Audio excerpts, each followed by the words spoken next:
Akaseera kano nange Kitusa Mohamed okuva mu kitongole ky'eggwanga ekivunaanyizibwako by'embeera z'obudde kankutuse kalipota y'embeera y'obudde. Enkuba yatonye mu bitundu by'eggwanga ebisinga obungi okusinziira ku alipota ze tugenze nga tukuŋŋaanya.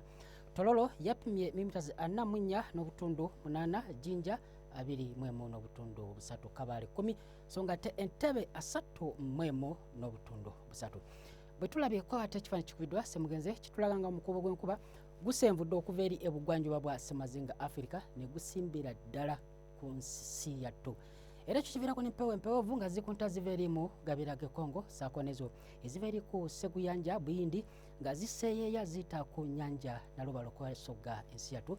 Era n'olw'ensonga eyo tusoborayo enkuba okutonnya okusingira ddala ebitundu ebisangibwa eri ebukiikakkono ebuvanjuba ssaako n'awo ku mbalama z'ennyanja Nalubale wadde ng'eri ebugwanjuba omusana gujja kwakanga gukubaakwamu.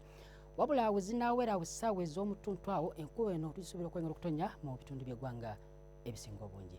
Bwe tugezaako ne tulaba ate ku bbugumu, ebbugumu erisinga obungi lijja kuba wakati wa 26 okutuuka ku 27 awe Kasese, okuggyako awe Kabale ebbugumu kuba ku diguli za 22.